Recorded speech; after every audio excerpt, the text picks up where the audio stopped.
Welcome everyone to What the Force. I'm Marie Claire. And I'm Missy. And we are your Mythic masters. And you are all our acolytes. We are covering Star Wars The Acolyte from a Mythic folklore fairy tale perspective. Just a reminder, you can like and subscribe on any place that you have found this just to keep up with the show. And of course, you can always support the show on Patreon. This is episode 4, Day. Yay! Which of course means that the next episode will be called Nights. There you go. Absolutely. They're back to the duality.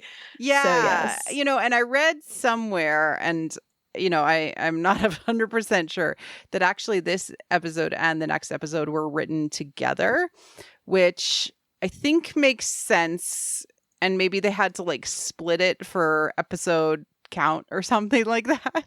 Mm-hmm. And it ended up being this way. And I sort of wish, this is the only thing I'll complain about, I just wish that they had actually kept them together, either released 2 together on the same day or kept them together as one giant episode. I agree. I think that this episode would have been stronger if all the setup we saw had paid off even just a little bit in the episode.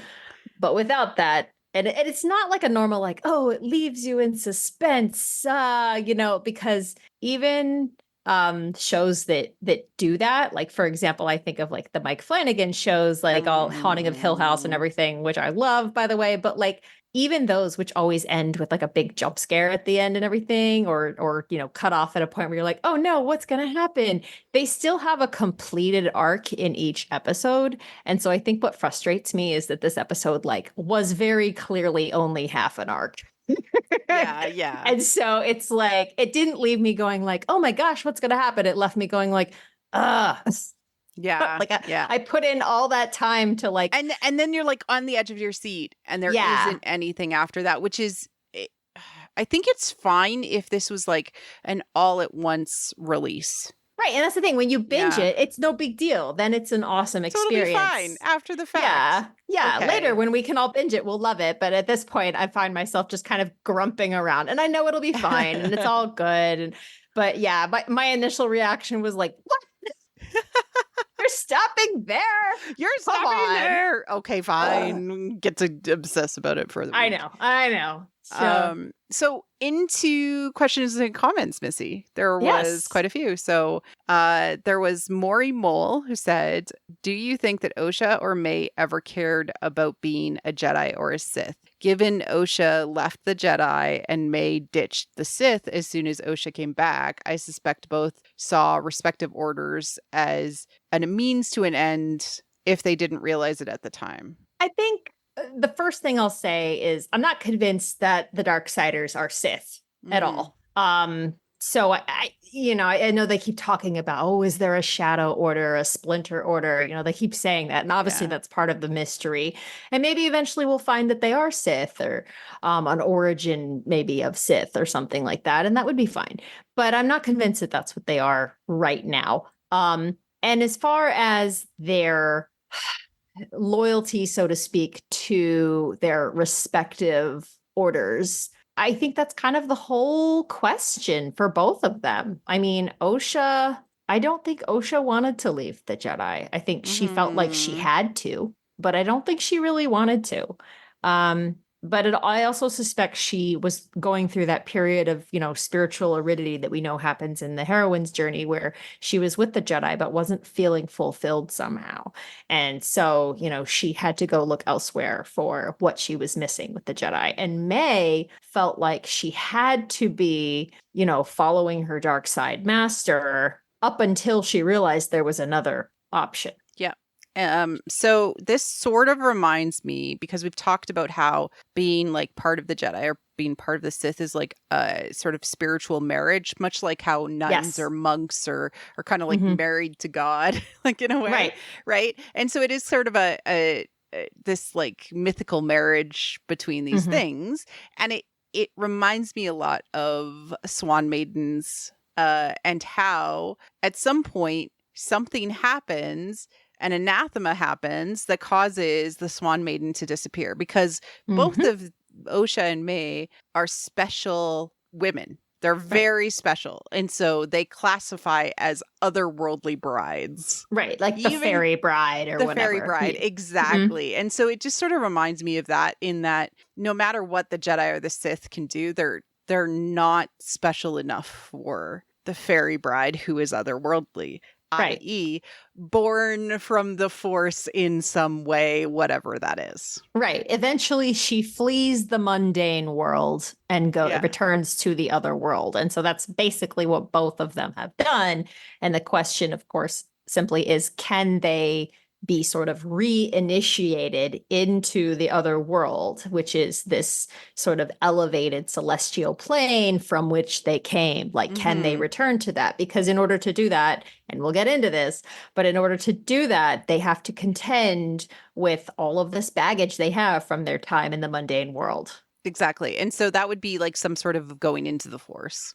Right. Cool. Which is if they are a dyad like we suspect, should be entirely possible. I'm stoked about this. I don't know. I mean, just, like mythically speculating based on I love the possibilities. Mythic motifs, etc. Dragon Debbie. Oh, you're second time commenter. Great. Vernestra thinks May was trained by a Jedi. Truth or hubris? IMDb has Jodie Turner-Smith in the next 3 episodes. Flashbacks, or did Mother Anastasia survive? Could she be our best antagonist? Are you still leaning towards Chimere, Manny Jacinto? There's a lot in there. Oh, man. Okay, so I will say, let's start with May was trained by a Jedi. So that, I think, is true, because I think they used Vernestra saying that as like a shorthand to be like, listen, she was trained by a Jedi. The question is not whether that's true. The question is which Jedi trained her. So I do think that part is probably true, because that was the impression I got, because, especially the way Vernestra's like, oh, well, I don't need a holo to show me that or whatever. I need to scroll down in my notes because I have a comment on this and I just got to say it. Okay. Let me just look here. Someone trained her. She doesn't know her master and identifies by fear. She was trained by a Jedi. Yes, we have a copyright on all Force training. Yes. I mean, like, okay, so truth or hubris, why can't it be both? Why right? Not? Yeah. Why can't both? Why not both? Yeah, exactly. So I do think it's true that if not a Jedi, then someone associated with the Jedi in some way. It could be, similar to Osha, could be another, person that left the Jedi Order maybe at some point. Yeah. So there's a lot of possibilities. So I do think that it's somebody with Jedi knowledge, Jedi training, who trained her. With regard to the second part of the question about Jodie Turner-Smith, in the next 3 episodes, flashbacks, or did she survive? Could she be the masked antagonist? Okay, well, first of all, this thought definitely occurred to me. I have absolutely considered it. I don't think it's likely, but I'm not ruling it out. Too. Somebody messaged me and I was like, oh man, that would be so interesting. It would be interesting because it completely changes everything to like a Dark Mother situation. So yeah. Which there are like symbols that's what's happening, but I'm leaning more towards the Predator, and we'll get to that in a little bit. I agree, and so we will talk about the Predator, but I am leaning in that direction. It doesn't currently feel like they're going to take it in this way with it being Mother Anastasia. Now, to the question of, can we wait until the end of this discussion until we talk about if we still think it's? Yes, we can definitely do that. I think I was more just going to say, is everything else remaining with Mother Anastasia a flashback? I think so, but I think it's all going to be, again, like what do we talk about? The Rashomon effect? Yeah, where you're going to see a little different perspective every time. Yeah, and then through that, we'll get some sort of version of the truth, whatever that is. Yeah. Yes. Forever a killjoy. Do you think we will see Darth Teeth's proposition to Osha now that it seems like they lost an apprentice and May turned herself in? Will Osha take his hand? What could Darth Teeth promise Osha that she would consider joining the dark side? Revenge, power, purpose? Okay, I have lots of thoughts on this. So the first one I want to mention is I don't think that Darth Teeth has lost their apprentice. No, I don't think so. I think that the whole reason they're doing this at all is to stop May from leaving. And I think it's going to work. That's what I think is happening. I think that, they know for whatever reason that May was considering leaving and so is deliberately backing her into a corner. First by killing Kelnaka and framing her basically. And second, giving her no place to go to. Yes. Literally cornering her and, attacking the Jedi. And and we know from the trailer that at some point May threatens Jackie. Now, what is going to take May from the point of I'm going to turn myself into the Jedi to now threatening Jackie and putting a knife to her throat? I don't know, but I think, again, that's a consequence of what her master is doing here. So I think, that's the first thing is I think that May is going to backslide pretty strong. Very much expecting that. And then as far as Osha, whether or not Osha is going to turn dark or whether it'll be a proposition or something. I'm leaning in that direction still, that she still has potential in her to go dark. I'd like to see it. I do feel like we've definitely hit my limit of how much of her damsel stage I can take. Like, I'm kind of like, we get it. Like, especially this whole episode was like, she was still just hardcore damsel the entire time. And I just was like, okay. May's like actually making progress. I know. And I need to see some change in Osha, some dynamism, some big, let's see some shifts, some really, wreck her psyche. So big stuff happens. That would also be really interesting if they straight up switched and May went hero and Osha went vixen. It would be awesome if they did that. I don't know if they have enough time left. I know. I just there's so many interesting things. So because we're like 4 episodes. We're at the halfway point exactly, right? Now. So I don't know. I feel like we weren't given enough information because this episode is basically 2 split in half. And so it's hard to tell. I would say we'll know more after next episode. And I think it depends on how, if something horrific happens, which I fully expect that something very bad is going to happen next episode, how does Osha respond to that? Because the way she's responded to loss and pain in the past has just been to kind of retreat further into this damsel position. So the question is, what would it take to shift her to vixen? Because the loss of the mentor? Maybe, but I mean, she already lost her mothers and everything. So I just want to know, what would it be? What would it be for her that was going to make the difference? That's going to cause her to shift from passive to aggressive. I don't really know, to be honest. I don't know. I just know Soul is given all of the red flags of I'm going to die soon. Soul is like a flashing red light for I am going to die probably next episode. Yeah. Although I feel like maybe he'll get through next episode and maybe it'll be the episode after. I don't know. Like I'll tell you all of this tale once we're done this, Osha. Right. Will you? Yeah. I mean, maybe he has to, because then we'll get another perspective, right? But I'm only 2 days from retirement. Yeah, exactly. That's exactly what it feels like. He's like, he's a bit of a mess. I also love the way he's always looking over his shoulder, or always looking into the ominous shadows. Yeah, I'm like, oh man, sensing the cold and stuff. He's Lee Jae Jung is so good at the sensing of the Force acting. It's so good. He's everything is creepy.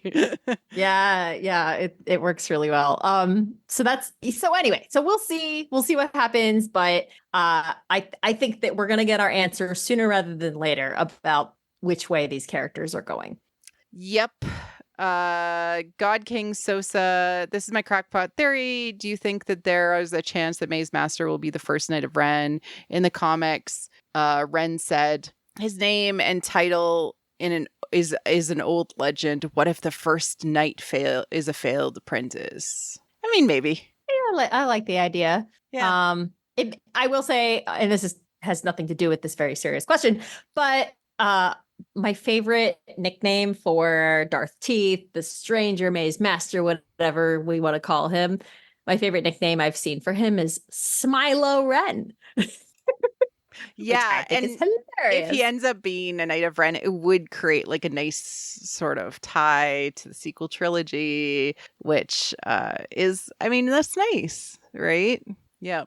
Moon Knight Lizzie. There seems to be a lot of mentions of the number 8 years as a Jedi, separated from the Jedi. What do you think of the significance? I'm thinking infinity. No matter how far you go, you're always going back in a circle. I love to hear your explanation. That is exactly what 8 means, is like tied to the Force. But it's also much like the idea of, because you think of like a traditional Ouroboros is sometimes in the form of an infinity symbol. There is no beginning, there is no end. And what's cool about the number 8 is that it's that, but doubled, and so it is the twins, and it is the fact that they are their cycles and their being separated is calling out somehow. That's how I take it. And they are like otherworldly in that they are children of the Force. Yeah. I am I'm cool with that explanation. What's funny is I didn't really even notice all the 8s this episode. I was very focused on 9. I thought there was a lot of 9. Yeah, there was a few 9s. Yeah. Mm-hmm. There was 10 people that went on the party, though, if you include Basil. Yes. Yeah. But he wasn't there for part of the time. Oh, no. And so I was watching them, trooping off in a line and going, they look like the Fellowship. They look like the Fellowship of the Rings. Yes. So, yes. All right. Briefly, before we dig into themes and mythic motifs we want you to pay attention to as we're talking about the different things that happen in the episode, I did want to talk about 2 fandom things. The first is, of course, Darth Teeth and Smilo Ren, which, I mean, I just love fans like that. I know. It's super fun. Darth Teeth is so funny. I've been just getting such a kick out of all the memes and creativity that this fandom has been creating. And like the club cards have been one thing, and then this, and like people have been coming up with like amazing Yord and Jackie memes still. It's just a joy, I have to say. And I've been pinging you them because you're not on Twitter. And speaking of, you are not on Twitter, and so have not seen the Wikipedia kerfuffle. All right. Okay. What is it? Tell me. So, because Kai Adimundi, who is that Jedi Master who is both in the prequels and also in that council chamber scene that we see in this episode, because he appeared in this episode, somebody went in justifiably and added him into canon and adjusted his birth date. Okay. In Wikipedia. Yeah. Like one of the editors, right? Just doing their jobs. Yeah. And they received threats of violence and death. Why? Because Acolyte is messing with canon. But his birth date has never been said in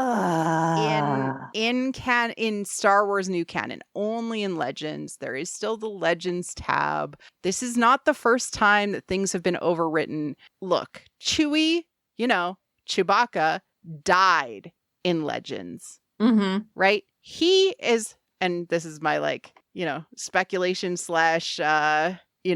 conspiracy theory. The reason why Disney overwrote Legends was because they killed Chewbacca. Yeah. And so we have to just say, okay, it's no longer canon, it's Legends, and just kind of say, okay, people are going to adjust stuff. Also, it's so stupid that you care this much about a birth date of a secondary character that straight up sucks most of the time.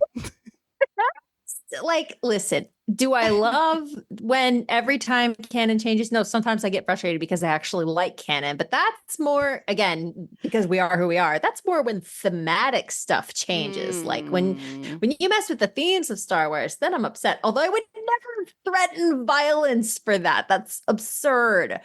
But like, to your point, like it's literally just like a biographical detail of a fictional character who's not even central to the narrative. So why do you care? He cares a lot about Wookiees, right? He cares a lot about Wookiees. He's usually wrong. We can just let his birthday be wrong. I think it's fine. That's fine. Listen, he's super old. Whatever. He's super old. He's an older alien, whatever. Like yeah. I just like you and I have talked about this a lot, like in other places, but like Reylo was really like a good litmus test to how fans behave when they don't like something. Yeah, when they don't get what they want. Yeah. Yeah, and it's literally like you violence children who are actually men. It's wild. Yeah. It's it's disappointing. It's not surprising, which is sad. Yeah. Not something that we agree with. And of course, we support Wikipedia, who is a joy and a valuable fan resource. The number of times per week in preparation for our conversations that I go on Wikipedia and look stuff up is a lot. So I just want you to know that they are vitally important to our show prep. So exactly. Love them very much. All right, let's dig into themes and mythic motifs for this episode. There is so much life symbolism. Oh, man. Everywhere. Oh, man. Constantly. The yin-yangs that are present in Kalnaka's hut, day and night turning into twilight, turning into night. And from a Star Wars symbolism perspective, cycles are key to understanding Star Wars, as also how it relates to the mythic cycle, where you go on your adventurer's journey into the unknown, which is your own subconscious. And you go to the dark. You go into something that you cannot recognize. And so this is a big flag, sign, flashing bulletin board that transformation is about to happen, and that there is a treasure in the dark that you need to find and be part of and take it with you. The elixir is out there. And so it ties to the idea that like day is consciousness, night is unconsciousness. That's the same with the yin yang symbol. And when we explore our unconscious selves in our dreams or through fiction, that's when we find the pieces of ourselves that are missing and can recollect them into ourselves and be reborn as a better version of ourselves, a more complete whole version. And that's why this is important. Yeah. And what we're going to see over the course of these two episodes together, since they are very much a pair, is you're going to see that full life cycle. You're seeing characters journeying into death and returning to life, or in some cases the other way around, which is where they actually are in a death state and they are moving toward life, or maybe moving toward consciousness. And then likely as a reaction to what they find there, they are going to return to a death state afterwards. So you're going to see a lot of like cycling through here. And I think we might see the dawn at the end of next episode. I agree. I think it's likely. Show the full cycle of how that works. And that really plays into some stuff we'll talk about throughout the episode and in a little bit. But what are some other transformational symbols that we are getting within this episode? The dark forest. Journeys into the woods are this like motif that are common in fairy tales. Heroes set off and to reach their destiny, and then they confront different obstacles and things in the woods. You think about like Snow White. This is the most iconic thing that we think of. She runs off into the woods and she's like scraped by branches and sees an owl that freaks her out. And often things that would be friendly in the light in the dark forest are actually not what they appear to be and cannot be trusted and often are dangerous and deceptive. Sarah Maitland actually compares the transformational magic in fairy tales to everyday magic of caterpillars into butterflies. There's something very dreadful, she says, about frightening that happens inside of the chrysalis. We use words cocoon as a place of safety and escape, but in fact, the caterpillar constructs its own grave and does not develop smoothly. It grows wings onto its body first and then disintegrates its whole body, breaking down into organic slime, and then regenerates itself into a completely new form. It goes as a child into the dark place, is lost, and emerges as a princess or proven hero. The forest is full of magic and in reality as well as in stories. I love this quote so much. I used it in Willow because they play it up. They're like, that's the perimeter of the forest. We're going into the forest. Like, they go hard on the whole like threshold thing. They're like, and it gets visibly darker the minute they go inside. And, that like for both parties, they capture the moment that they enter the forest, that they pass into the forest. It's like this big thing. So yeah, they're making a big deal out of like journeying into the forest. And so the forest also represents an underworld, right? Yes. In the mythic sense of it. So you're going in to transform. And so everybody's kind of confronting their feelings a lot in this episode. And so as we go through the episode, you'll see us call those things out. But the point is transformation. It is meant to be scary. It's meant to be pre-dark before the darkest point that it actually becomes, which is night. And you're supposed to be worn down. You're supposed to go down into organic goo. You have to. This ties very closely to the tale of Inanna and Ereshkigal. Inanna's descent into the underworld. She is stripped of all of her garments and then is killed. This is part of this. This is all super duper psychological, a symbol that replays over and over and over in time in a variety of ways. And so it's fun to get to see it and be like, there it is. That's the story of transformation that's happening. Look at all the bulletin boards that are pointing it out. It's fun. And one of the things I really love about it is that, the second time I watched the episode, I was, trying to figure out, well, what is this to this character or this character? And finally, I realized that all of our characters are confronting something in the forest. All of them are. So when you ask, hey, who was that symbol intended for? It's intended for all of them. And that was something I thought was incredibly cool going through, is the way that, this dark forest does so much heavy lifting that it is going to cause the transformation of basically this whole cast. Exactly, right. Except for maybe the unnamed Jedi that are with them. The red shirt Jedi. The red shirt Jedi. I'm going to call out a reference to Into the Woods, the Sondheim musical later on. Oh, okay. But it's absolutely Into the Woods. The woods are dark. And they go in and there's something about the woods, right? They're going to be transformed in the woods, which is so cool. There's so many fascinating things happening in there. I can't wait to talk about it. More transformational stuff. Okay, coming of age cycle arcs. So we already talked about how all of the cycle symbolism that we've been seeing, but there's a lot of this for May and Osha in the fact that archetypical maidens are often pushing against both authority and predators. And so they could actually be either one or the other, but there's always authority, usually because of their age, and predators, which can come up who are like chasing them. We're going to go into those in a second, but I did want to talk about authority.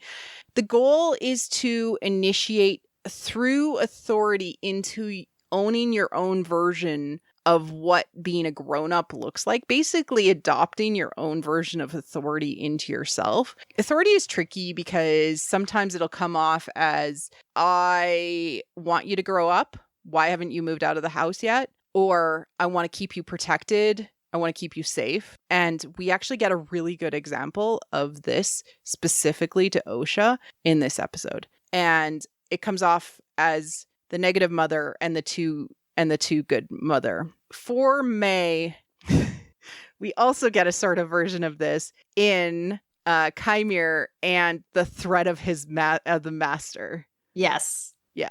But I want to wait until we're in the episode to talk about Osha's authority figure because I think it's funny. All right, let's dig into predators. Oh my gosh. Predators are exciting because we've talked a little bit about them with regards to episode 2. Yes, a little bit. Yeah. And predators are consumption adjacent because oftentimes they want to consume the power or dark union with the maiden. And so predators are often the dark master, the evil wizard, can often just be a bully in archetypically, but they represent a fearsome part of the maiden's subconscious. So can be for a femme maiden character, her animus gone wild. Toxic masculine presence. Sometimes it's actually downright scary, but the ultimate predator always represents something that needs to be resolved within the maiden. It is the crux of the maiden's challenge in initiating into adulthood. And the predator must be overcome to initiate. To become an adult, to become a hero, to grow up, you have to overcome the thing that is chasing you. Yeah, it is whatever is holding them back. So what that means is that for Osha, it is these doubts that she has, this belief that she cannot be a Jedi,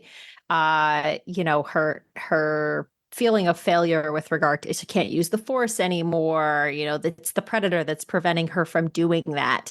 And it's her desire to be this damsel and, just be carried from place to place is this, she's this fear of the predator. She's being stalked by the predator in her own psyche. And so she cannot break out of that. And for May, the predator is more her rage, her anger, and her grief. She can't be free of it. And so it causes her to lash out. And so it is stalking her. And that's why, you have her master who is the manifestation of this predator, of course, going, oh, well, you must do this and you must do that. And she's like, well, I have to do this because he says so. Right. And so this is really important. And it's a dark union right now. It is. Right? She is in a marriage with a dark force, much like Swan Princess and the Dark Wizard. Yeah. Right? Right. There are really good examples of predators that I did want to call out. I'm using Xenomorph because there was actually a behind the scenes conversation about how this script and the next one were inspired by Alien. That's cool. So Xenomorph hunting, right? Hunting everybody, and suddenly, one person can escape. Horror movies scream, right? Right. Terminator, Jareth, the Goblin King from Labyrinth. Yeah, so then we get a little bit of a twist, which is more of this sexual awakening associated with predators can also be in place. So Captain Hook in with Wendy. In Star Wars, Vader chasing Luke, Han, and Leia. Kylo Ren chasing Rey, especially in TFA. Huge predator, especially like how he approaches her. It was very Chimere in the moment when he's interrogating her, and then they fight in the woods. And then I wanted to mention, so from the actual Predator films, right. The Prey. Movie, the most recent one, which is Prey, which I love, by the way. It's so good if you haven't seen it. And if you can handle kind of something a little gorier, I do recommend it. It's excellent. But the main character in that one, her name is Naru, and she is literally being stalked by the predator, but it's also the manifestation of what is holding her back. And when she overcomes that, she's able to defeat the predator. And it's awesome. And I'm obsessed with it, and everyone should see it. And so my question to the audience is, like, if you experienced this when you were trying to like grow up, who was your predator? Yes. I think it helps you identify it if you can recognize it in yourself. So and I want to interesting. And I want to help a little further by like just briefly. So where we're getting this from, oh, it's Bluebeard. Oh, it's, it's Red Riding Hood and everything. So I want to share where we're getting that from. We always talk about Women Who Run with the Wolves by Dr. E. Clarissa Pinkola Estes. And I wanted to read a little bit of her chapter on Bluebeard. So she tells the story of Bluebeard, which if you're not familiar with it, the basic gist of it is there is a woman who is courted by a wealthy man with a blue beard. They marry, she moves into his beautiful castle, and he goes away one time and gives her the keys to his home and tells her she can open any door she wants except for this, can't use this one little key to open that door. And she goes, okay. And he leaves, and eventually her curiosity gets the better of her. She opens the door and finds the bodies of all his dead wives in there. And then when she leaves, the key is now stained with blood and she can't hide it no matter what she does. And so when he returns, he discovers this and he threatens to kill her, but she begs her, usually one or more sisters in this, there's many variations of this tale. So usually one or more sisters that she begs for help. And eventually they are able to help. Maybe sometimes there are brothers or other characters involved, but they appear and, rescue her before she can be killed. Usually family. Yes. Like some family. Yeah. So usually siblings. But always sisters is always a big part of it, is that she gets support from her sisters. So this is the tale. And then there's Red Riding Hood, which is kind of like the child version of this, which is, again, she goes into the dark forest, so it's not a castle, it's a forest.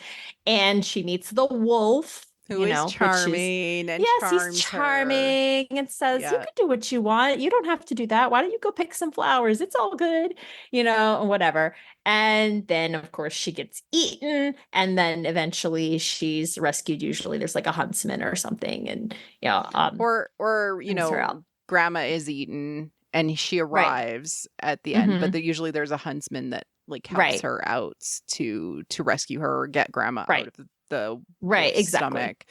I think that the destined, like it's almost like a perfect combination of these two views on the predator tale, because we have the dark forest, we have the wolf throughout the story with the teeth. We also have the calm, charming version of the wolf. We have the caring husband in the Bluebeard idea, and we'll get through all of that. But why it's so important is because this is all a setup for the woman, the main character, trusting her intuition and using her own feminine power, her own power that is deep inside of her to, with her allies, persevere. Yes.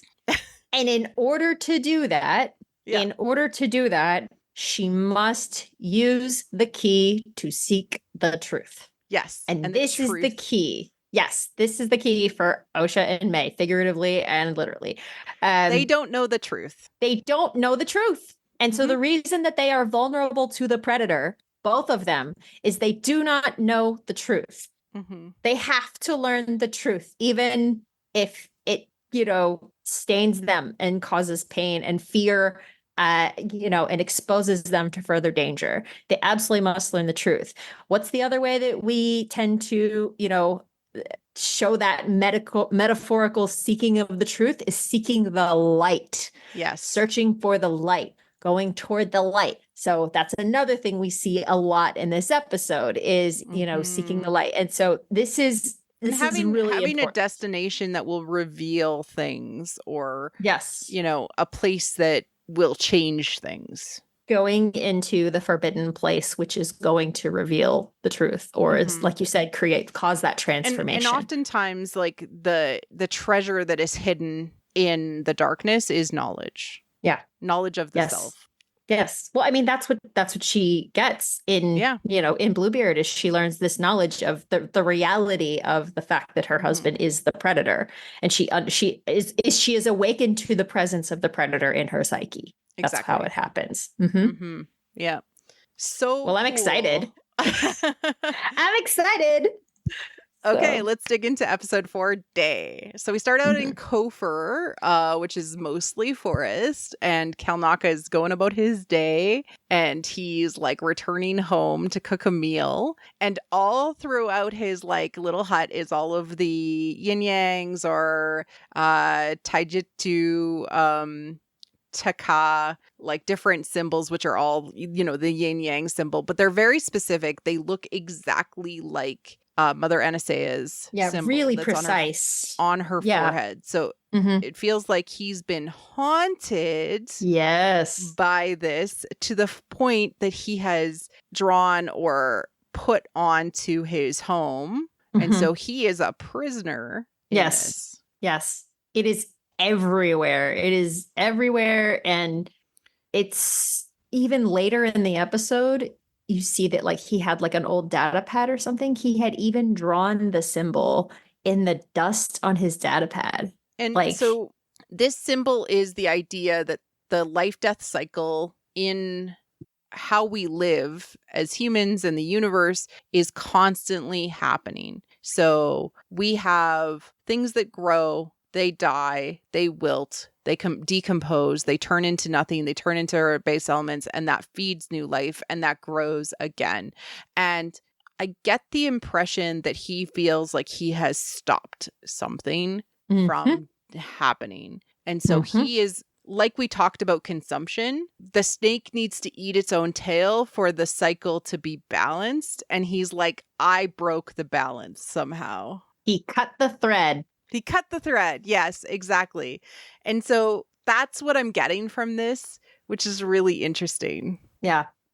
It's fascinating. And I also really enjoyed the way that it felt so similar to Yoda in many, many ways. Actually, so much of this episode reminds me of Dagobah in a lot of ways, especially in the way that the idea is like, it's dark, it's a dark forest, but it is not necessarily evil. And like the life within it is not evil. It's just life. It's just death. Yeah. It just is, right? And so I find that really fascinating. But his whole thing, like cooking for himself and everything, again, it reminded me so much of Yoda.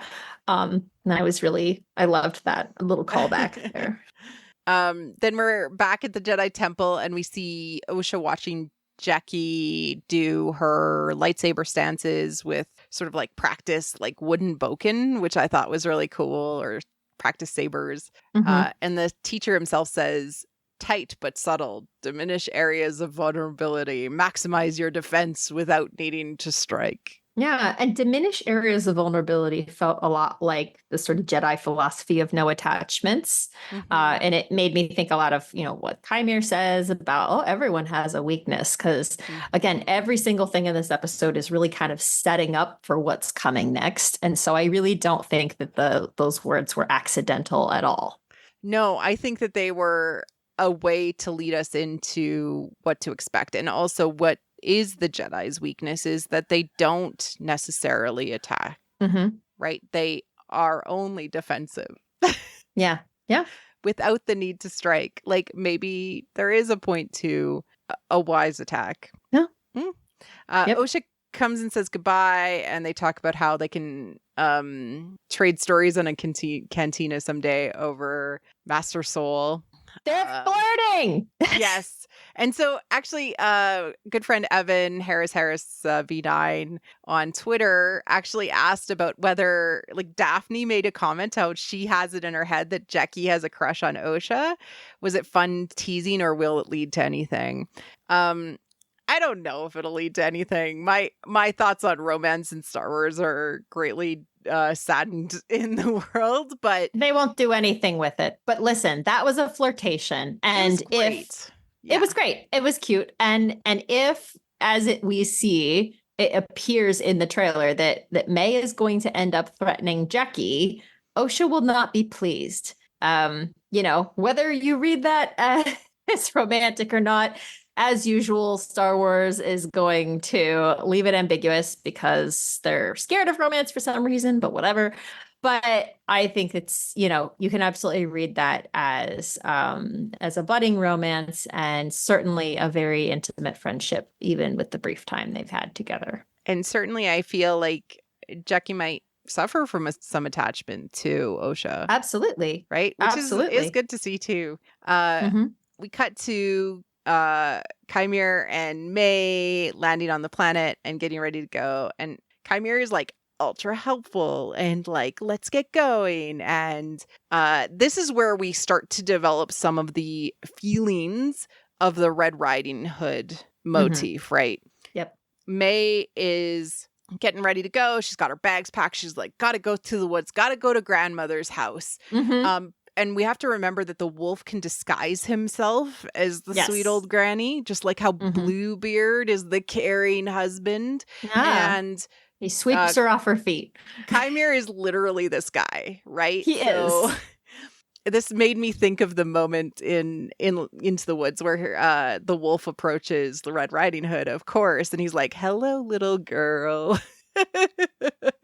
And like, you know, what about the flowers? You know, and so Red Riding Hood is on this ultimate quest to bring her food and her treats to grandmother's house because her grandmother is sick. It's really like how the wolf is a companion and also kind of like in the tale itself, a sort of like proto-sexual awakening in a fairy tale is actually really, really important because sometimes the predator is that someone who loves you or you think you love, and somebody who might eat you alive the next moment. Well, I think it's interesting to note that the predator can actually help you, but they can help you transform from one phase of your life to another. Yes. Like, so that doesn't mean that, you know, that it's a good long-term relationship, right? But what it means is that this served a purpose in terms of, you know, breaking you out of one, you know, your child phase and becoming an adult. So in the case of Little Red Riding Hood, even if you don't go with the psychosexual interpretation, just the simple fact that he encourages her to defy her mother's warning and say, you can leave the path, you can get flowers, it's okay, go do what you want to do. And she does. It's like, on the one hand, yes, I know that the popular interpretation is that this is a cautionary tale and that, you know, what she should have done is follow what her mother told her to do. But ultimately, this is how you grow up, is, you know, by defying that, to your point, that authority, right? Is like, you know, you have to sort of chart your own path. And so that's what she does. And that's part of the way that she grows up and she learns. And the same is true with the wife in Bluebeard is like, yes, he's the predator, but he also took her away from her family, out of her, you know, the life that she had before, the safe life where she didn't have to worry or think about the predator. And it moved her into a phase of her life now where she has to learn the truth and she has to grow up and she has to, you know, be aware of the predator and in order to be able to escape him. And none of that would have happened if she just stayed home where she was safe. And I do want to say, like, for this story in particular, the vibes of it are actually reversed because May wants to leave the path, wants to go find Osha, and Kaimir wants her to stay on the path and go and kill the Wookiee and obey her master. And so it is just like reverse, but it means the same thing. She is trying to find her own path, which is very Star Wars, very hero's journey, very Joseph Campbell. And he's like, no, stay on the path that has been written for you. And so he functions as both the predator in disguise for the master, as well as the authority figure in May's life here. The mother. He's the too good mother. He is the too good mother. He says stay on the path. Dark and reminding her of the negative mother. And I love the line that he says, like, oh, bounty hunters won't step into these forests, but you went there. And he's like, I risked my life to help you. Admit it. You need me. Right? Yeah. Oh, so. Yeah. And she does. And then he reminds her that her sister being alive doesn't change anything because they're in a dark union, a marriage. Marriage. Yep. Yes. So, like, even though, okay, so we'll talk about whether we think Chimera is the master later on in the episode. But even if the master is not Chimera, they are still the same person, if that makes sense. He serves that purpose. He fulfills that role. When the master is not present, Chimera is him, whether he is him in reality or not. Exactly. Because he's doing the job. Right. And It absolutely reminds me of Dracula and his like dude that he like gives like the bugs to and he eats the bugs. Yeah. Like how that guy like goes and does stuff for him. Like it kind of reminds me of that. Mm-hmm. How he's just an extension of the master. Yeah, and that's effectively how henchmen usually are, is they are an extension, you know, like if they attack you, it's the same as their master attacking you. So, you know, or whatever. So, yep. We head back to the Jedi Council and they're talking about the situation, and Vernesta lays it on thick that of course Saul is also you know, under threat. Yeah, she's after you too. And we talked about like splinter orders, or you know, the Jedi have a copyright on the Force training, so it can't possibly. You know, Disney should know this. They're really good with copyrights. How dare anyone else try to train children? They use the Disney lawyers. We can do that. I know. Yeah. Right. Oh my god.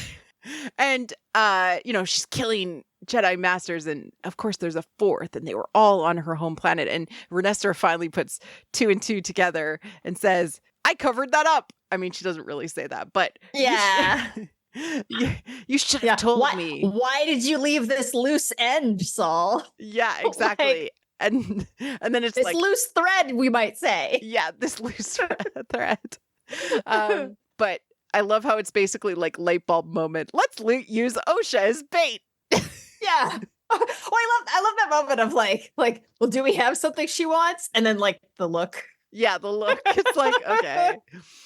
Also though, like, okay, so here's the other thing too. The whole like, oh, we can't let the Senate find out. That's like the second time that she's referenced that. And I just want to be like, stuff. Okay, so I will say this. I know that we have limited time in this series and they can't show everything, and limited budget too. But I'm also kind of like, okay, I'm not understanding why the Senate is such a massive threat during this time period.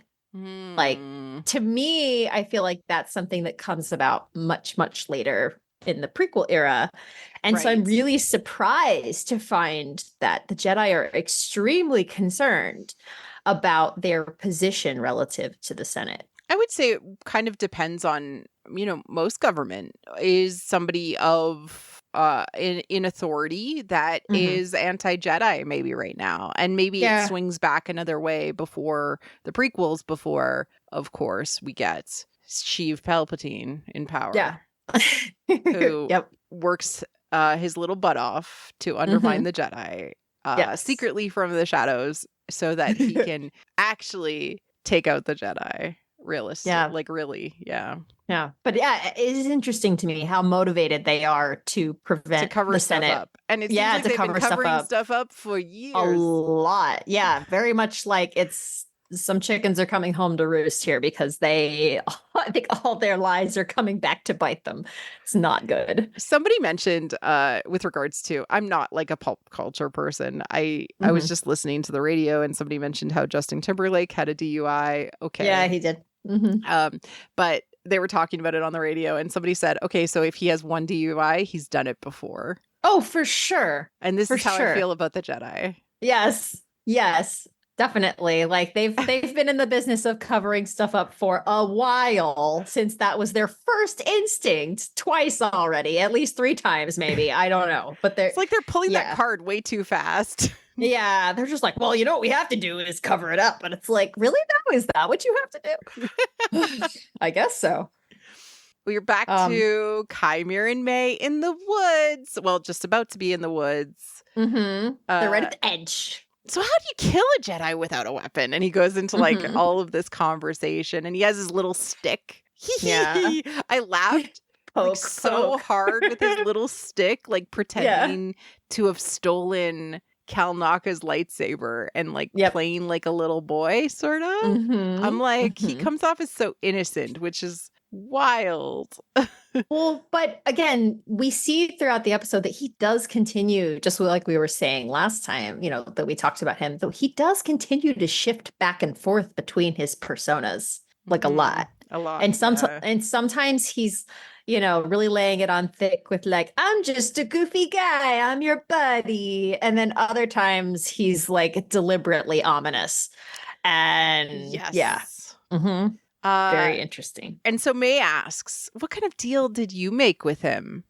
And he says, I didn't. We didn't exactly. I just owe him. You know how he is. He collects people. So we talked about collects this people. with Bluebeard. Yeah.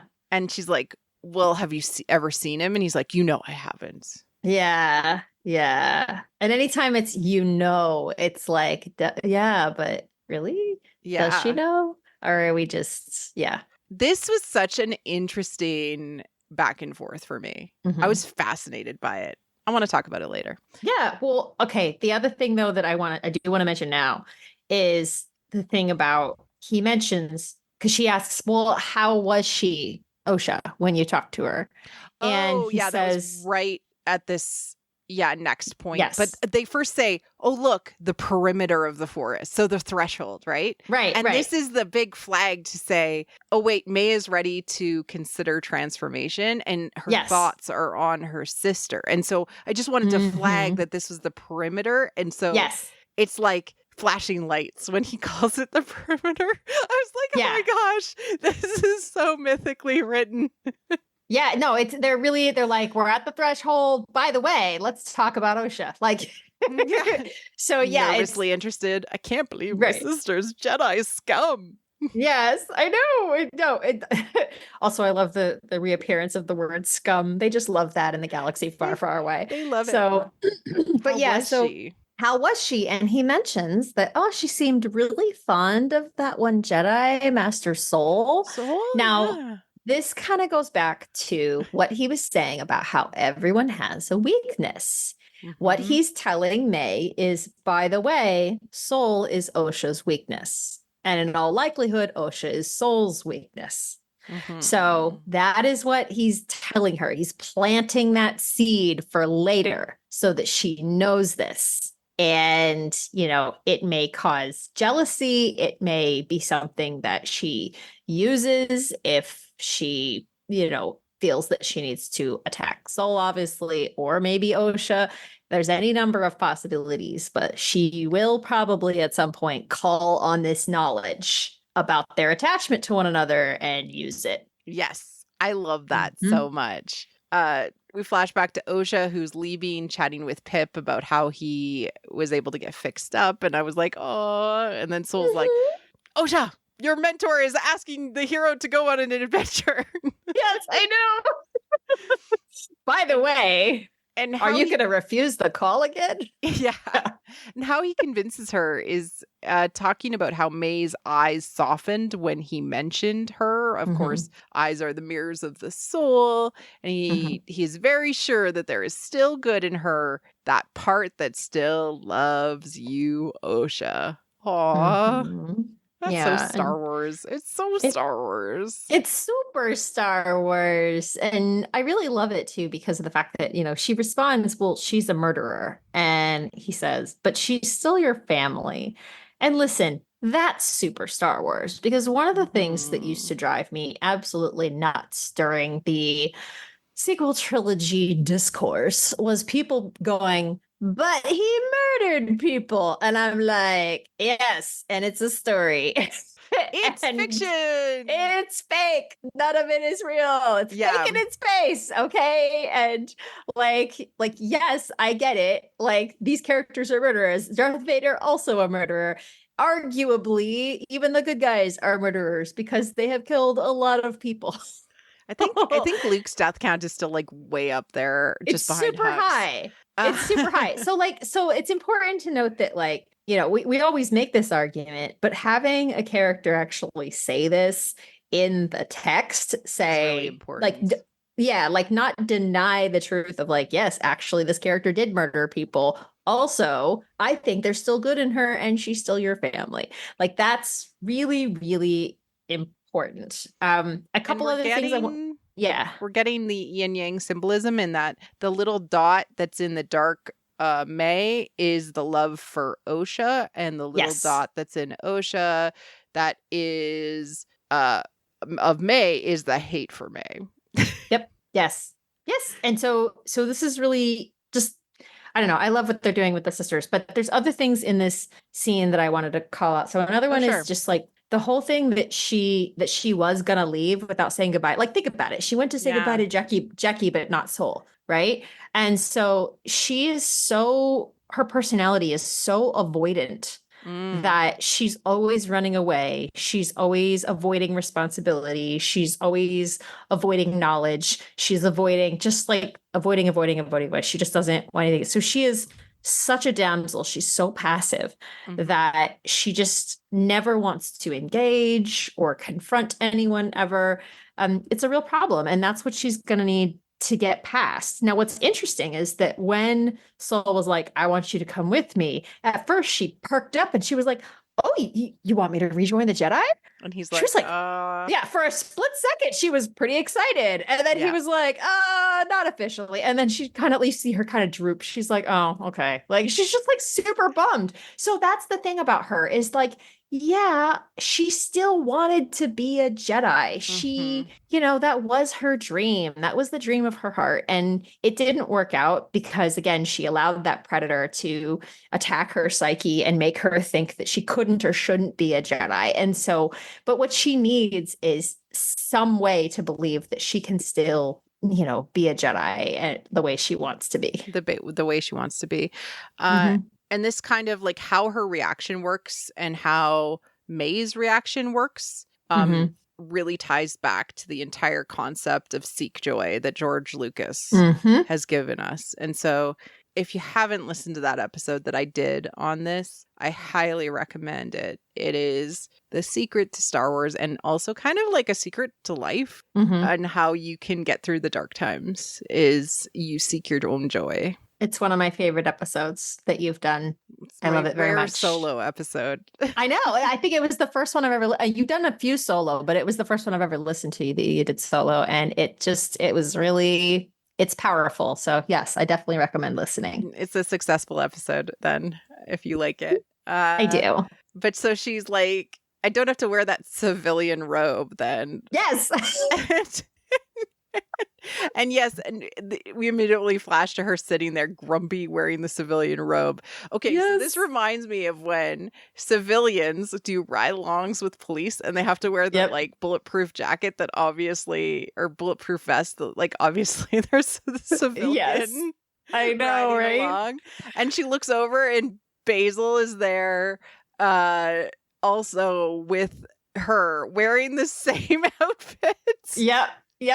This little like otter guy. And I wanted to point out that like Blast Points posted this on Instagram that they actually found that this is actually like an alien race that has been pulled back into canon from Super Duper Legends from the Han Solo Revenge book. It's a Tsuut'ina and they're kind of like otter aquatic species that like it looks like a beaver. I thought it looks like a beaver. Yeah, I got like otter or like a capybara. yeah.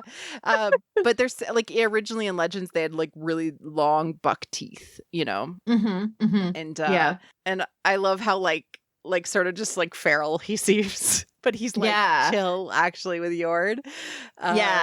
And Yord is giving the briefing, right? Because Yord is a cop.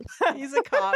And she's like, comprehensive briefing, Yord. Yes. And he's actually kind of proud of himself. He's like, thank you. Exactly. And so this is where when they arrive on the planet, Yord is like lecturing her about the blaster and he comes out he tries to confiscate it. He tries to confiscate it. And it comes out that like Yord is actually worried about her, so he wants her to follow the rules so that she sticks within the authority so that she will be safe. Because he cares about her, which is cool too. It's cool. But this is where he represents the authority that is preventing her from initiating. And in fact, she leans into that later on and actually asks him to take out May if he, if she can't do it, which is like, whoa.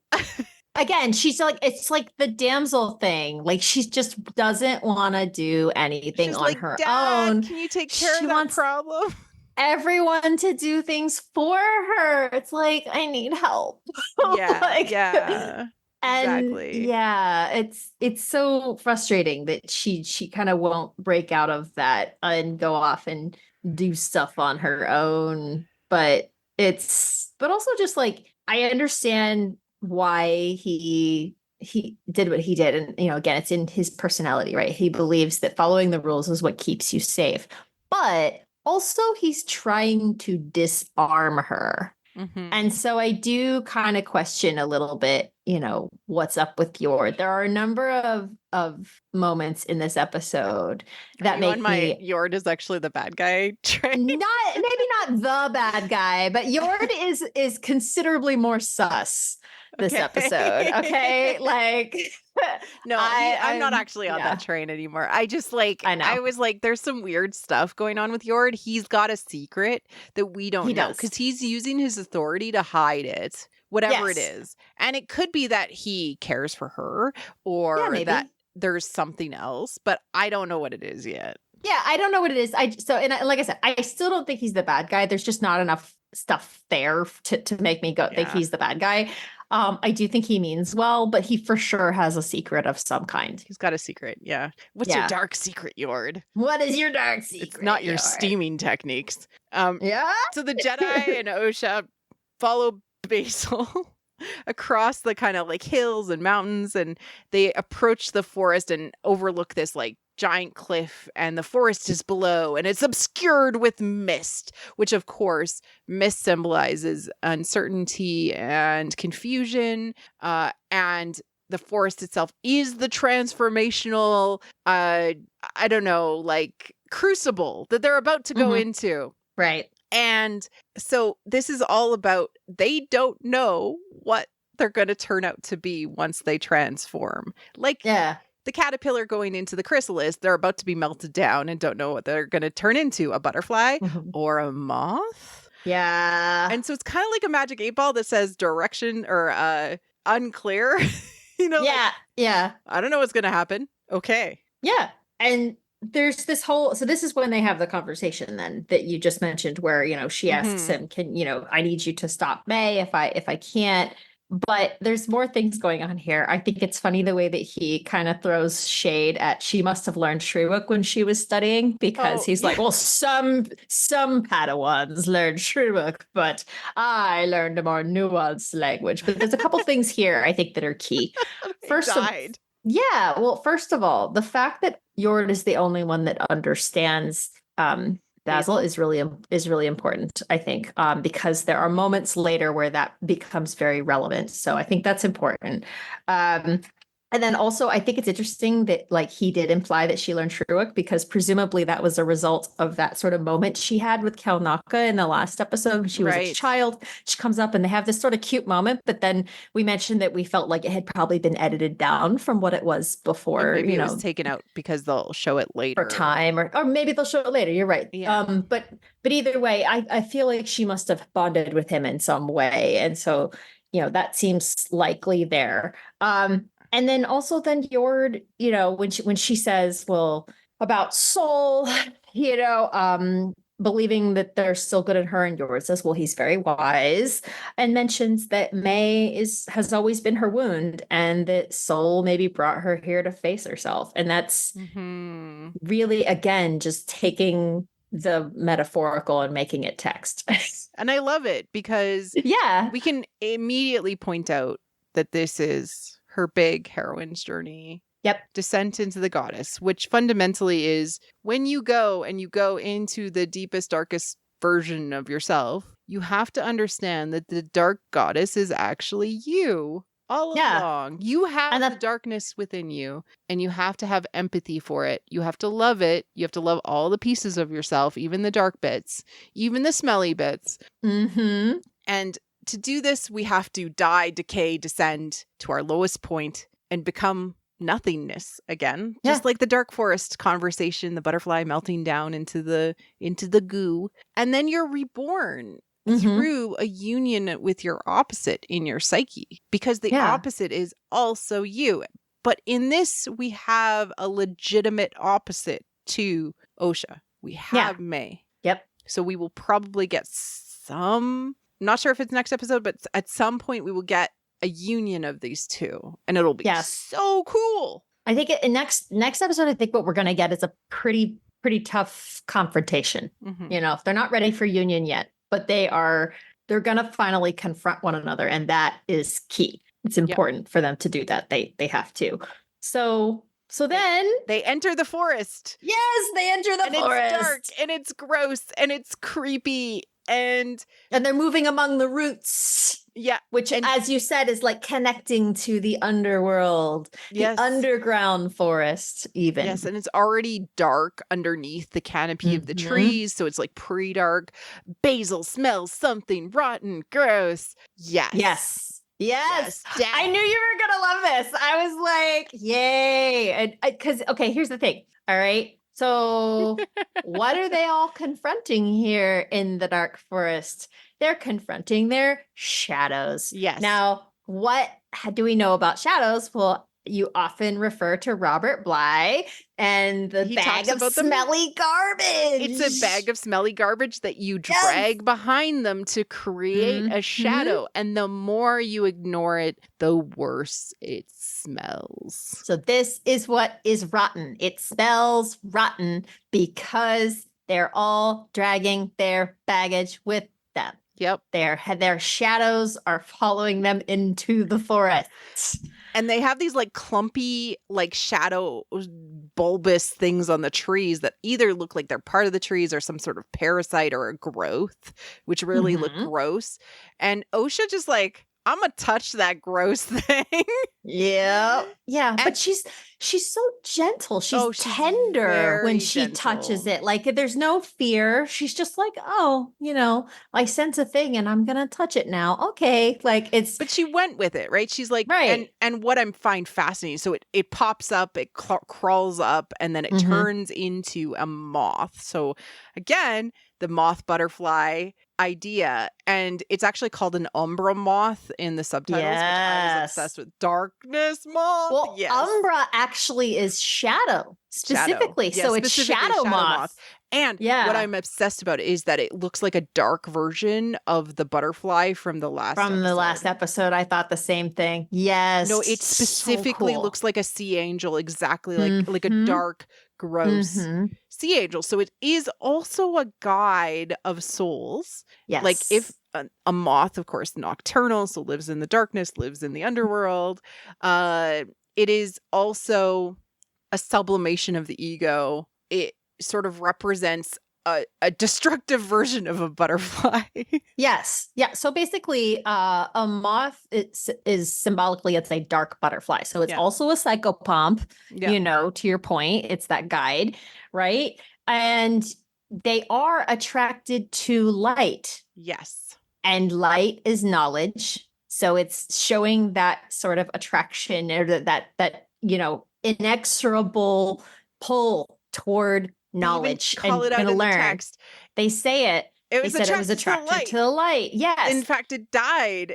Being attracted to the light. Yes. And that's important for so many reasons. A big one is, so it's a common superstition that if a moth flies into a candle, it means it is a omen of death. It means someone is going to die. So it's also an omen of death. All right. Oh, soul. Now, why do you have all the red flags? I know. Like, oh no. No.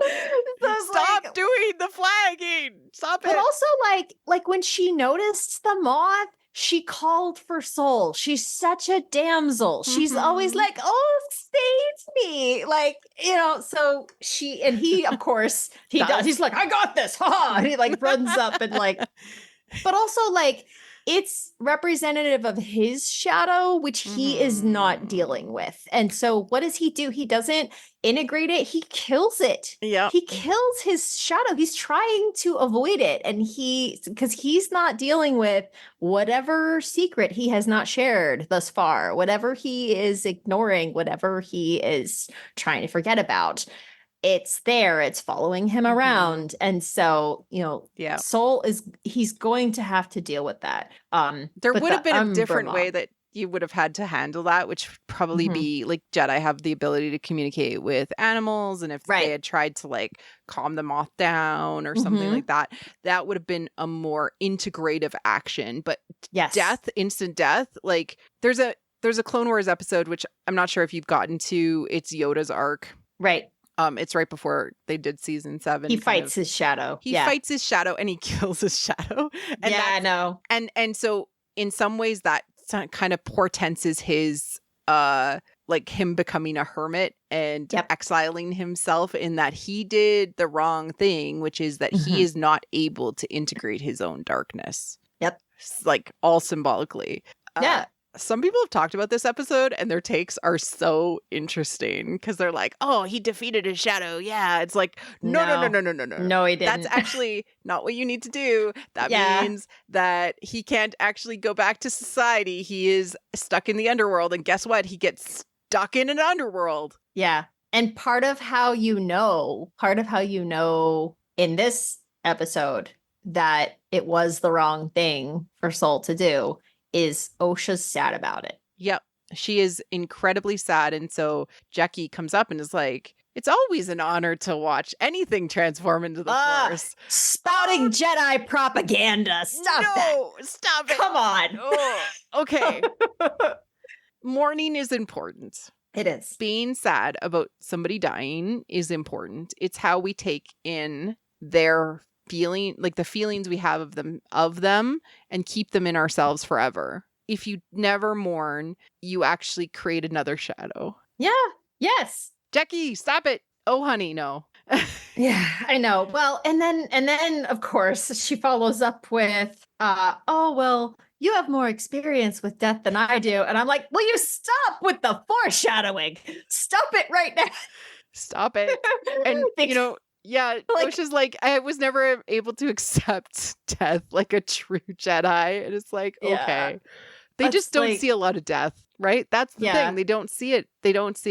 But I did like this line of, we're not defined by what we lose, but we're defined by what we survive. I did like it. I still have to chew on it a little bit. Yeah, I'm not 100% sure how I feel about that, because I think, especially coming on the heels of what was, like I said, very clearly Jedi propaganda, I'm kind of like, I don't know how I feel about this, but I will say this: it was sincerely meant on her part, and therefore it shows that Jackie has the ability to recognize truth. So at some point when she does see it and it is revealed to her, I think she will be able to accept it. She won't deny it or refuse it. I think she's going to be able to respond to it maturely. But that said, it is coming for her. Like this loss, which she has never experienced, is coming for her. She's going to Jackie. Experience it. Yeah. I know. Yeah. So we flash back to Chimere and May, and my notes here are, why are you Bluebeard? Yep. Because he's like, oh, we're just 10 minutes out, we're gonna make it, and they're like rushing to Kalnaka before it's dark, which is so fascinating. Like, yeah, we got to get there before it's dark. Gotta get it, because monsters come out at night, and I'm like, is Chimere's like monster connected to the night? That was just like my like werewolf stuff. I like it. Or like there's a transformational aspect. By the way, he has a big freaking backpack. He does. What are you carrying? Huge backpack. What's in there? But May wants to stop, right? So this is, of course, her doing her version of like, my intuition, the Force, whatever, is saying this task is impossible. Bluebeard's task was impossible as well. And so Chimere immediately goes into damage control and is like, right. Like, no, you can do it. You got it, girl. Like trying to pump her up. And she's like, well, he said that the final lesson is one that you teach yourself. You will kill a Jedi without a weapon. It's impossible. If I don't do it, he'll kill me. And you don't even care. And he's like, no, of course I care. Right. And here's what's so interesting is, again, he does this thing. He shifts between his personas so quickly and so fluidly. Mhm. So he's got like at least 3, really, because he has, I'm just a goofy guy, I'm your buddy. And then he's got, actually, no, I really sincerely care about you. And like, I can be serious when the moment calls for it. And then he's got, I'm going to scare you purposefully. I'm here to scare you. And so he's got all these different kind of modes that he does, and he moves through all of them in this episode, and especially in this scene and the one immediately following it. It's very interesting. But he has given it his all trying to manipulate her. Really, really is. And she's kind of done with it. Exactly. And so he like immediately goes into like crisis mode, which is like care, needs more care. And so yes, he goes into like, you need water, take a rest, etc. And so he goes and gets water, but he drags his big bag with him. It's like his emotional support backpack, but no, could have a helmet in it, who knows.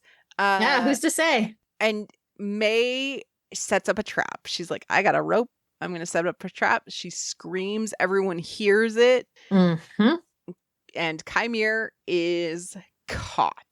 Yep. Right? So kind of like the wolf, like Bluebeard, right? The disguises come off a little bit because he'll kill you. Yeah. If you do he what becomes you want threatening. To do, right? She's like, I don't need this master guy anymore. I've got my sister. What do I need you for? Yeah. I'm going to go to what do I need him for? And I'll figure it out. You're going to go to prison. He'll kill you. Like all the warnings, right? Yeah. Don't open that door with that key. Yeah, don't do that. Yeah, exactly. And it's a fascinating scene. Again, it makes clear that whether he is in reality the master or not, he is 100% playing that role to May throughout this entire episode. That is his role. It is his role. Yeah. Soul senses something cold.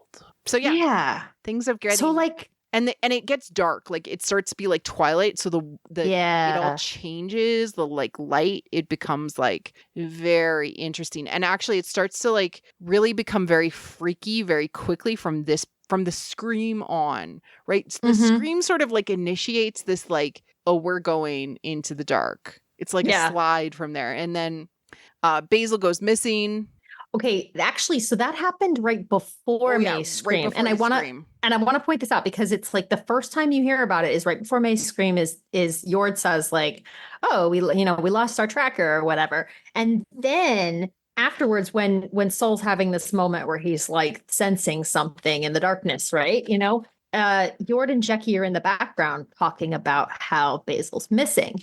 You've also got May's comment to Kaimir, where she says that, well, he couldn't get this far without a guide. And this is where I get into this concept of like, well, Kaimir's a guide, but so is Basil. So who is Basil guiding? Is he only guiding Yord and the Jedi, or is he guiding someone else? Because why did he disappear? And why is he already there when May gets there? Like, what's up with Basil? And no one can understand him except Yord. And like, so this is where I'm back to like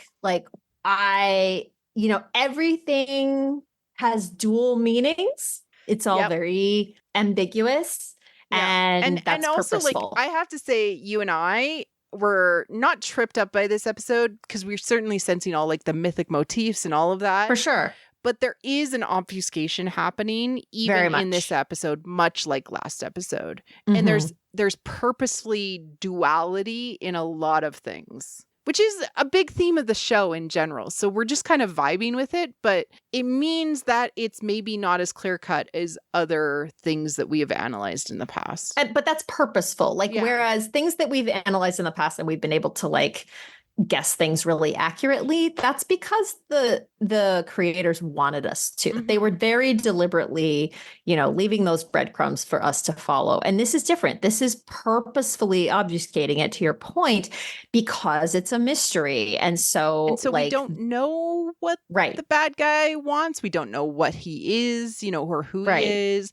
And that's we're supposed to be guessing because there is this idea that maybe we're not able to trust our own eyes with certain things. Yeah. And so if it turns out that the master is somebody entirely different, or it's Chimera, or it's some sort of weird combination, which we will get to eventually, that's cool. I think it's great. Yeah. Because it'll be like, oh, we really didn't see the truth when we were watching. And that's kind of cool. That's exactly what May and Osha, like what we saw with May and Osha in the third episode. Yeah, exactly. And so it's like, we know a lot of stuff is still going to be revealed, and that's fine. Speaking of things being revealed, so, after he has this kind of like dark sensing moment, then Sol and Osha are chatting, and he says, well, you're going to face your past. Both of us will. And so this indicates Sol clearly, he still has his secrets, his shadow, his smelly garbage. It's there. And he hasn't dealt with it yet. He offers to tell her. Which is the I'm 2 days from retirement moment. Exactly. Once we get May safely to the ship, I'll explain everything. I promise. Oh man, you just doomed yourself. Why? Either you won't get around to it or it's not going to happen, dude. Well, I think it's going to be a combination of the two. I think it will be the truth is going to be revealed. I just don't think he'll get to be the one to do it. I think that we didn't even talk about the fact that episode 3 had Darth Teeth the Stranger on the poster that was released, the official poster. Yeah, you're right. All right. Yeah. So yeah, it could be the predator that reveals the truth to both the maidens. Yeah, maybe it's certainly possible. I strongly suspect he knows the truth. Hello, little girl. Yeah. Sorry. So May runs. When she runs into Basil, they both scream, ah! And then she runs and runs and runs and gets to the cottage in the woods. And yes, that makes Kalnaka the dead grandmother. Yep. Sorry. Basically. He got eaten. He got eaten by the wolf. But it's also like she discovered the body in the cellar. Yeah, or or like Bluebeard. Yeah, she opens the door thing. and she's like, "Oh, the blood!" And then also she's guilty because she can't hide it from people. Right. She can't hide this. This is setting her up to be kind of caught. Right. Yeah. The sun sets. Oh my god, it's so creepy. Oh yeah. Well, and she says he's here, and then it gets dark. Oh, it's so creepy. And the Jedi are all lined up and like, come out with your hands up, like we're police. No knock, And then Osha's like in the back, and he descends. Oh yeah, that's right. Well, wait, but no, because Yord said he's like, Osha, stay behind us. Yeah, like he told her to stay behind them. He's working for the master. I know. He is like now like we're putting the puzzle pieces together. He tried to disarm her. He told her to stay behind them. Totally working for the master. He's in cahoots. He's in cahoots because we've already learned he has his people. So there's more than just like, it's already weird that we have we have May and we have Chimera as like working for him. So he's got way more people. There's more. Yeah, he collects people, right? So there are other people that work for him. Yord! Yord! I've always suspected you. For real though. No, I noticed that when he was like, oh, Osha, stay back. And I'm thinking, and then that's how. Yes. And plus when Basil discovers May and he starts like yelling and Yord's like, oh, he found May or whatever. He keeps yelling. Like he doesn't stop. He just keeps yelling. And again, who is he calling for? The only one who can understand him is Yord. Right? Who is he calling for? Who May's else can hear him? May's here. Yeah. So and why? And again, why was he there? Why was he there already? Why did he leave? What's going on? I know. Oh my god! I'm so excited about this. I know. I love that I brought you full circle back to like Yordis sus. That makes me happy. I mean, I go through feelings because I really do like the character so much. I love the character. Even though he's so funny and awkward. But it would make it so cool. And I would be so validated with my feelings that I didn't trust him in the trailer.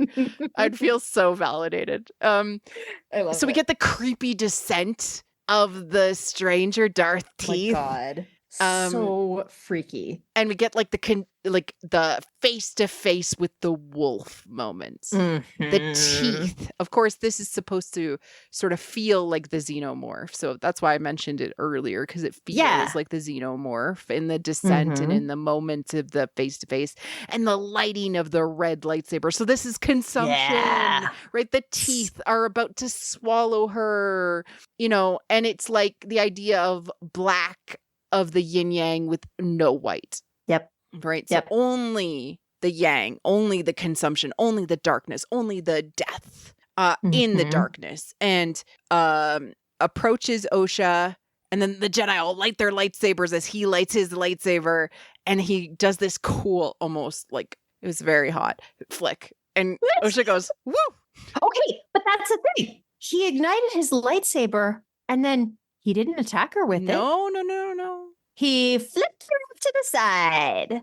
Now, that's interesting. Why? Yes. Because apparently he doesn't actually want to kill her. He has some use for her. He has some use for the twins, probably. Yes, exactly. All right, let's talk about Darth Teeth. Who are you? Ooh, ooh, ooh, ooh. All right, we're going to talk about a bunch of fan theories and thoughts and general vibes of the internet, and a few thoughts of our own. Any sort of mythic thoughts from you? I mean, we've already kind of talked about how even if Chimera is not the master, he is the master from a mythic motif perspective. Mm-hmm. Yeah. Yep. Yeah. He serves that role. He is the predator. He, so really good Bluebeard wolf villain. For sure. Absolutely. That is the role he plays in this story. Who's behind the mask ultimately doesn't matter, especially given the, again, this whole, he collects people. He has people that are working for him. Yeah. Right? This is important. Yeah, absolutely. And so there was a person who hasn't shown up in the show yet, David Harwood, who has been speculated that he might be the master. He's a quite famous actor. I don't know, because he has such a specific cadence to his voice. I didn't hear it in Darth Teeth's little speech about being an acolyte. Yeah.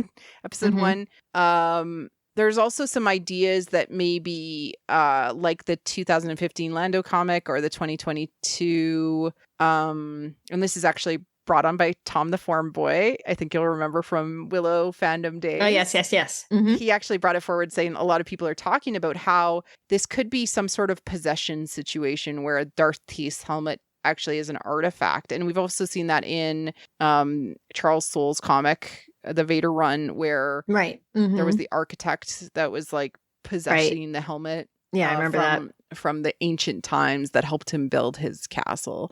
So there could be something of a possession happening, which would be very interesting. I still like the idea that Chimera is two people, having a chimera DNA is having two forms of DNA within you. I like the idea of him being dark in the mask and being light, being kind of a dual person, kind of like May and Osha are on the outside. I still like that the best. And it makes sense with some of the things he says. Like, remember how he says, well, I owe him? Yes. So typically the way it would work would be, well, the dark side of me protects me. Right. Yeah. That's a lot of times that's what you see is frankly,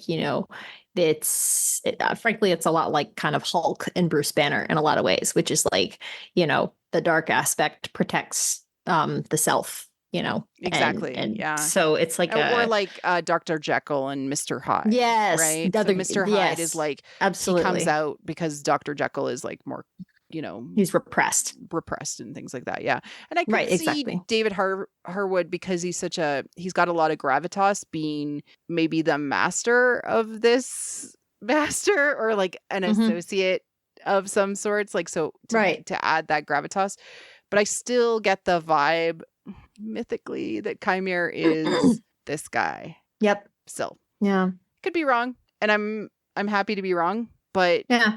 I'd be cool with possession. I'm cool with that too. Yeah. I'm also cool with like he's got a voice in his head that he can't control and it comes out. That's also That's cool. a fun idea. Well, that is very Jekyll and Hyde. I like that. Mm-hmm.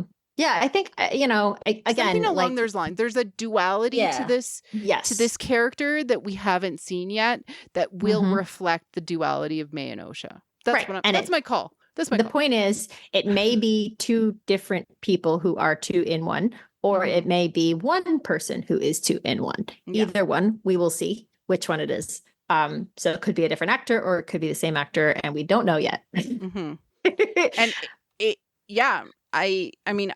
I'm happy either way. I think it thematically does what we need, which is to have dual in one. Yeah. Which is like the opposite of May and Osha. It's cool. Well, they certainly want us to think it's Chimera at this point. Let's put it that way. Like, this whole episode is set up so that you will think that it's him. So either that's because they want to misdirect. They want to misdirect. They want to make us think that, and that's not it. Or they are carefully laying the groundwork for it, like you said. So this sort of like possession concept or something. Or some sort of additional like twist. Or they just really want to make sure that the audience feels smart. Yeah, who knows? You know? We'll see. We'll find out. And that draws to a conclusion episode 4. Do you have any final thoughts? My final thoughts on this, I think, are we are going to keep coming back to Bluebeard and Little Red Riding Hood and the Predator and all of this, that we are going to kind of come back to that a lot, I think, because I think that has been the central story of a lot of this entire season. And I think we're going to see it continue to play out because ultimately defeating the Predator. Takes a little love from your family. It does. And so, we know that we're going to have to see some kind of unity from the twins in the future. So we'll see what happens. Oh, I did have one other idea, actually, that I want to mention. So I toyed with the idea that the mover and shaker behind all of this is Osha.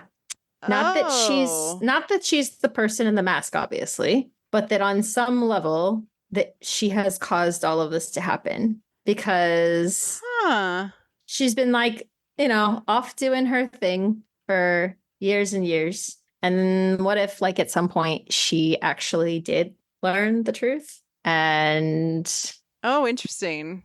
Caused all of this to happen. I would appreciate the sort of like flip because it means that she's actually a different archetype than exactly. She's probably a sorceress, because she's in disguise. Yeah. So I did toy with that idea. I don't think that's what it is, but they do have room to do that twist if they want. I mean, that would be dope. That would be cool. I love it. If it turns out she was actually the dark twin all along, I would kind of love that. So I mean, it would be really cool. I gotta think. I don't know if they'll go in that direction. I don't think they will, sadly. But anyway, it was just something you and I just should write a story with that as the there you go, as the crux. That's what we should do. But I agree, Missy. Until we assume the episode nights. That's right. The next episode, night. Missy and Marie Claire at night. Where can people find you if they're looking for you online? You can find me on Tumblr, where I am All Girls Are Princesses. Thank you, everyone, for listening, and we will be back next week with another episode. Cheers. Thank you for listening to What the Force. I'm Marie Claire Gould, your host. Our music is orchestral music by Christy Carew for What the Force. You can support the show directly on Patreon at patreon.com/whattheforce. We'd like to thank all our patrons, especially those who love What the Force: Sophie H., Derek C., Minky Moo, Sarah Joy, John, In Wild Space, How Rude, Anna Perez, Neil, Christian Luca, Carly Ann, Scott C., and Susan. Support the show by wearing the Force with our merch. Like and subscribe on YouTube or leave a 5-star review on iTunes or other pod apps. It helps people find the show. You can connect with us on Twitter at WT Force Show, What the Force Podcast on Facebook, our website, whattheforce.ca, or our Discord. Links are in the liner notes. Reach out and start a conversation. Cheers.